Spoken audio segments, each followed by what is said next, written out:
And a very warm welcome, viewers. You're watching 6 Stories at 6 with me, Rakhta Mishra. The United States of America has designated the Lashkar Front, TRF, the one behind Pahalgam terror attack, a foreign terrorist organization. And this comes just days after President Trump hosted Asim Munir for lunch. It sure is a diplomatic win for India. It's a blow to Pakistan. But what does America's move really mean? Why has US decided to make this move now? We'll tell you that.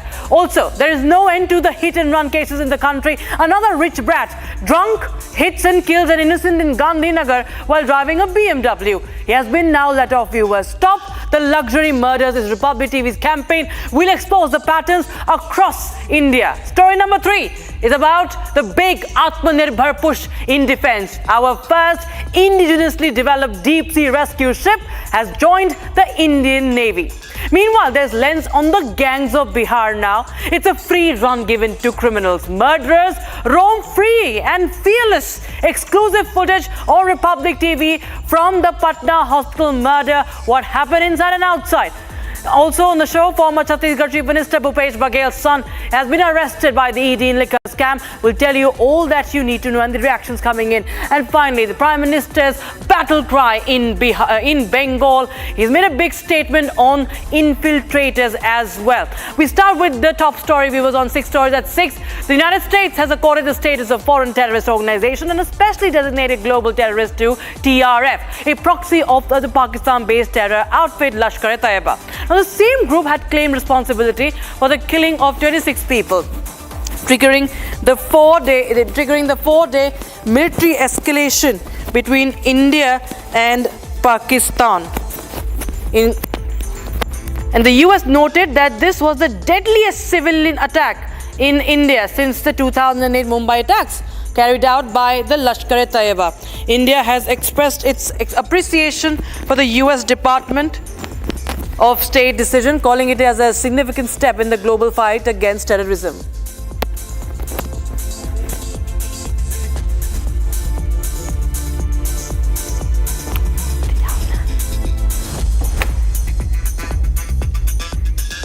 So viewers, we'll help you understand what really the TRF has done and its entire history. Now, the latest, of course, is the Pahalgam terror attack on the 22nd of April. 26 killed, more than 20 injured. The tourists were targeted for the first time in the valley, viewers. It's the Lashkar-e-Taiba front. Now, mass shooting happened with M4s and AK-47s. We can quickly move to with the graphics. Deadliest attack on civilians in the recent years. Of course, we know that. Then what happened in June? This is the history. We focus on the history. 9th of June last year, Riyasi, 9 people killed. These were Hindu pilgrims, 33 injured. And it was an attack on the bus returning from the pilgrimage, viewers. And in Pahalgam also, you know about the targeted killing of Hindus. In Gandarbal, on the 28th of October, viewers, 7 killed. This was last year, 7 killed. And these were migrant construction workers. There was a targeted killing of the non-locals in Kashmir. Now, retaliation against military infrastructure expansion as well. Anantnag, September 13, 2023, 3 killed. And Indian Army and the police force was also targeted. It was an ambush encounter, retaliation for killing of the Lashkar-e-Taiba operative Riaz Ahmad that caused this attack. Bandipora, 2020, 8th of July, 3 killed, a BJP leader and the family was also targeted in here. He was shot at home and TRF had called them political stooges, viewers. And in fact, this is the history of the TRF. We have former Ambassador Vinai joining us on the broadcast. Ma'am, thanks so much for joining us on Republic TV. Ma'am, I want to understand from you, the timing, of course, is very pertinent to understand about US move. 2 things here. Donald Trump wants Nobel Prize. He hosts Asim Munir and then he gets the nomination. Then there are trade talks happening with India and we see that finally, after years, United States wakes up to what TRF has been doing. For the past 5 to 6 years, it has been operating. How do you read into this, America's latest move of designating this terror outfit? Well, I think first and foremost, it is a significant success for India's diplomacy. India, after 22nd of April, the dastardly terrorist attacks on innocent tourists in Pahalgam, we have made a point of telling the world very specifically that from now on, there is a new normal. every act of terror is an act of war, and India has the full right to respond in self-defense and to take whatever action it deems fit. And we showed that to the world on May 7th and then on 9th and 10th of May. I think together with this, we sent the delegations across the world to 30 countries to convey our position that we are strongly in favor of united global counterterrorism actions. We are seeking counterterrorism cooperation with the USA, with the UK, with all countries of the world, and we were able to provide them the exact information. And while Pakistan and China kept asking, oh no, we don't know what is the TRF, and let's do an investigation and so on and so forth, we were able to give enough proof, sufficient evidence, and you yourself have listed all the attacks that the TRF has been conducting in Jammu and Kashmir, and we were able to convince the world. So much so that, despite Asim Munir, trying to say that he got the lunch at the White House, etc., we know that the Americans have today, with this statement, made a significant statement of support to India in its efforts on counterterrorism. They have lined themselves with India that we recognize that the TRF is a foreign terrorist organization and had been condemned as such. The connection with the Lashkar-e-Taiba is fully established, and the Lashkar-e-Taiba also has been reinvestigated and refound that they have to continue to remain a foreign terrorist organization. I think this is a real significant success because we were able to convey the message correctly, and our own actions on the May 7th, destroying terrorist infrastructure across Pakistan, and then on 9th and 10th, destroying their air bases and including the Noor Khan base and other attacks. So it has really shown the seriousness that India is there, the effectiveness of our defense systems, our air defense systems, our missiles, and it has really boosted India's position globally, that we are able to look after ourselves, and we will continue to do so, and we will continue to modernize. And we have done this very effectively. Ambassador Sikri, also very quickly I want to understand from you, how does it really help India's push towards the FATF? Because we've seen Pakistan's efforts and even China helping it to shield it in the UNSC and also, somewhere hoodwink the FATF. But how does this move, the latest move by US, aid India's efforts? Oh, definitely it does. We have always been saying that in our global fight against terrorism and all the counterterrorism operations, financing and supply of weapons, these are the two critical factors on which we need global support and global coordination to make sure that the terrorists do not get these two vital elements, the financing in the money and the purchase of weapons. And the FATF is a very effective mechanism. As you know, earlier on, Pakistan was on the FATF grey list, from which they had been removed, but we are within our rights to ask for the reintroduction of Pakistan into the FATF grey list, and then to do further investigations to see how this can be moved ahead. I'm sure that we will be taking effective action on this because it is very much called for under these circumstances. It's a logical conclusion and a logical part of India's global efforts against terrorism within our region, within our country, and across the world. Right. Thank you so much, Ambassador Sikri, for joining us on Republic TV. Viewers, we shift our focus to story number 2 that we're tracking for you. An allegedly drunk man driving a BMW hit an elderly riding a scooty in Gujarat's Gandhinagar. The elderly man was thrown 20 feet onto the road and died on the spot. A CCTV of the incident shows a black BMW car hitting the two-wheeler. The incident coming to light as Republic has been bringing to focus the multiple instances of VVIP brats that use their luxury cars as a murder weapon. This is a case of luxury murder. Question is, between the rule of law, does anyone care for the rule of law? Or rather, who rules the law? Who owns the roads? Who owns the law? It's the rich and powerful, viewers, who get away with these murders. And they get away with essays, they get away with bailable offences mentioned in the FIR, even though they have killed someone. We will take you through all of these serious cases one by one, where the rich brats have run over the middle class, viewers. Now you see, one by one you're seeing videos of that on your screens, from Vadodara in Gujarat to Gandhinagar today, Pune case, the Pune Porsche case. Recently in Delhi's Vasant Vihar also a similar case had happened. And we also have All right, we have an activist joining us. We have Mr. Sushil Pandit, well-known activist, joining us on the broadcast. Thanks so much, sir. So there's been a pattern, and it's not the first time. We've seen this for decades. But of late, we see that how there is underage, there is drunk driving, and there are all rich and powerful. This is a case of luxury murder that we are bringing to focus. And it clearly shows that there is no rule of law. It's about who is ruling the law, who is ruling power. You know, these people continue to get away with such offenses. They get away with murder. That's true. And this has been going on. It shouldn't surprise anyone. These are VIP murderers. These are tycoon murderers. They are film stars. They are celebrities and who's who commit such crimes with impunity and get away with it because our our law enforcement, our crime and punishment system, our criminal justice system has broken. It's been broken for ages. These BMWs and such vehicles, SUVs, overnight become trucks. And victims actually become the reason for their plight. It is victim bashing at best when this comes to, in fact, punishing the actual criminals. We've had a case of collusion in Delhi between the prosecutor and the defensive lawyer. Yes. Supreme Court had to intervene and punish the defending lawyer because there were sting operations of collusion between the prosecutor and the defense lawyer. So such is the case. And this is case after case after case where rich brats get away with murder. Rich brats, and because there is no exemplary punishment, because you don't make an example out of such flagrant violation, these cases continue with impunity.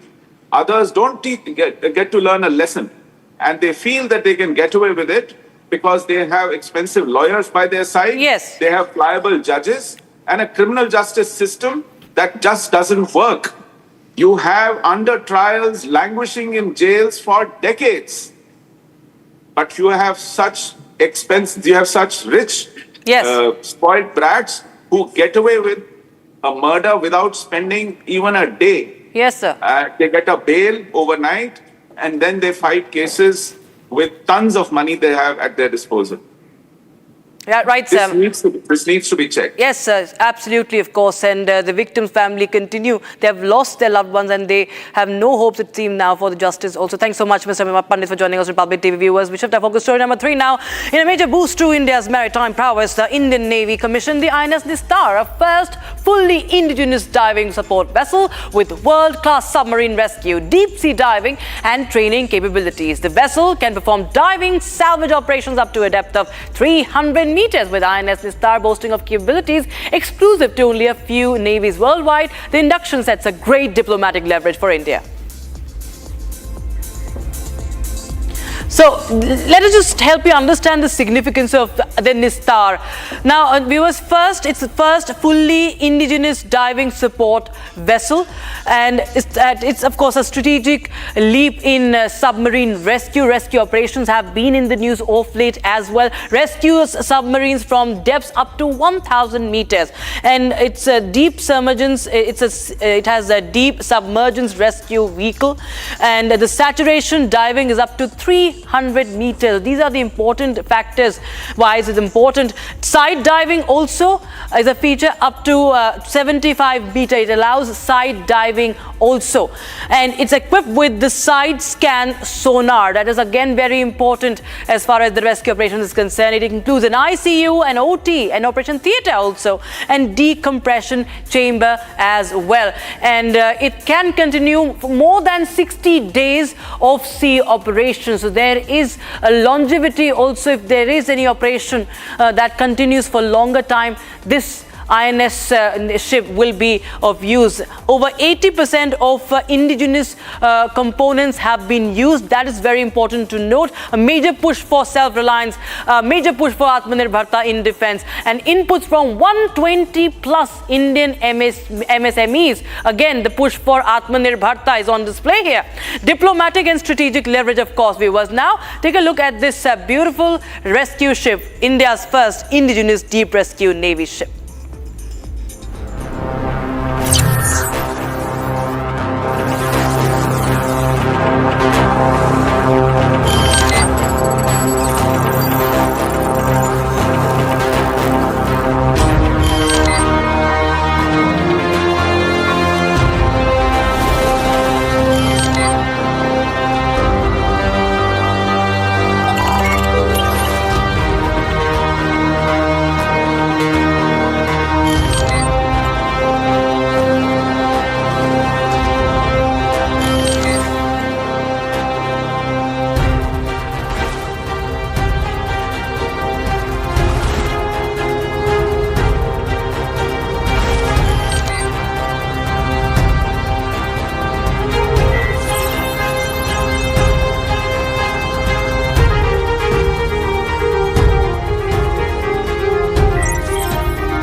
And viewers, Bihar's capital Patna is turning into a crime capital. A spate of murders have been reported from Bihar in the last 10 days. Yesterday, gangsters barged inside a hospital and opened fire on another gangster who was under trial. He was out on parole and undergoing treatment. More CCTVs have now come out today. On your screens, in this video, you can see that these assailants, the same assailants who had shot dead Chandan Mishra there in the Paras hospital. They came out. This is like a victory march, you see. And the school girl, there's a school girl you'll see, and she was walking and she obviously got terrified of what she witnessed, and then she runs to hide somewhere. And these are gangsters celebrating a murder, wielding the weapon openly in broad daylight, middle of the road. They are brandishing their weapons in the open. This is happening in the heart of Bihar, in the capital city of Bihar, that is Patna, viewers. The moment this girl had seen this, the bike carrying the gangsters and the weapons, she of course runs for cover. So this is the state of affairs, state of law and order. Gopal Khemka murder just a few days ago happened again. There's there's a mystery that still looms, and the police is busy shifting blames on why this is happening, not taking responsibility, but blaming it on farmers, saying that the farmers are idle during the rainy season, and that's why there's a rise in the case of crimes. Prakash Singh joins us on the phone line from Prakash. Well, we see this CCTV footage that has come out, and we see that these assailants, first they in a mafia style, they enter the hospital. We can play out all the visuals from the hospital also. They brandish the weapon inside, they open fire, they come out, and it's like a victory march in the middle of the road in broad daylight. Well, yes, it was some kind of CCTV visuals that have come out yesterday and today. Yesterday there were 5 to 6 people entering inside the 5 to 6 people entering inside the corridor of the hospital with openly displaying pistols in their hand, enter the room 209, shot him dead. Chandan Mishra, who was also a notorious criminal, 25 cases on his head of murder and other criminal charges. And now today we got the CCTV footage in which we can see, one, that all the 5-6 criminals assembled at one place. They made the plan and they entered inside the hospital. The second CCTV video showed that after the shootout, they were celebrating on the road, brandishing pistol open in the air with 3 miscreants on one bike each.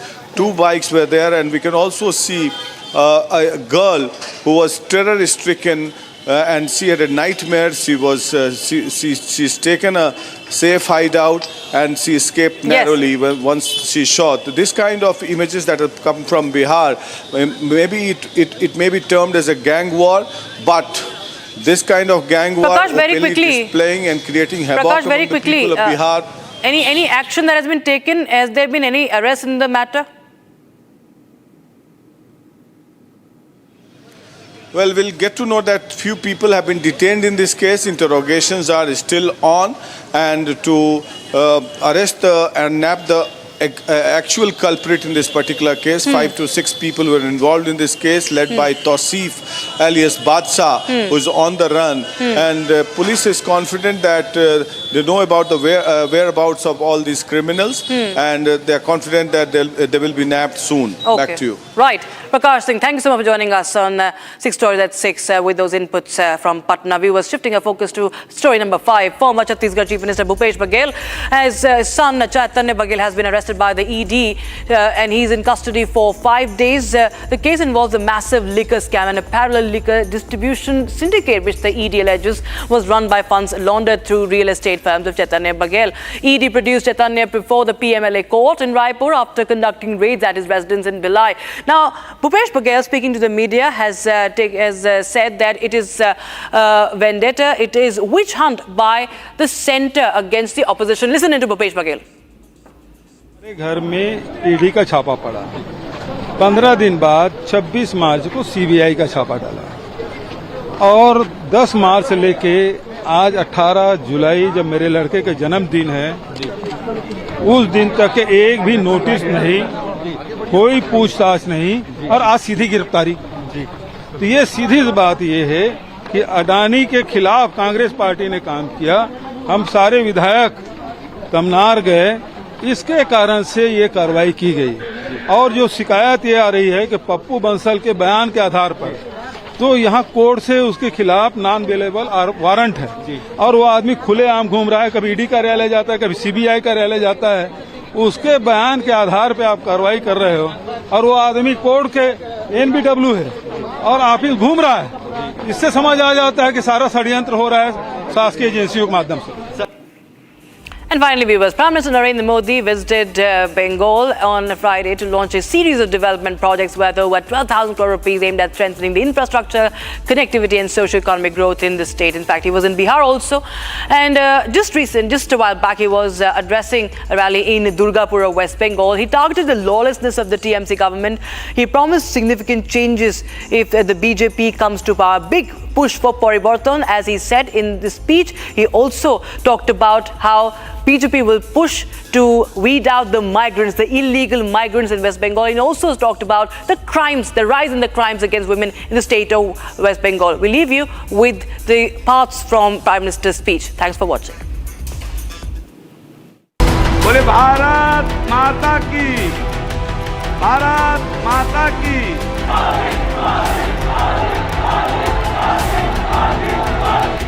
जैसे अवसर गुरुग्राम में है, वैसे ही अवसर गया जी में भी बने।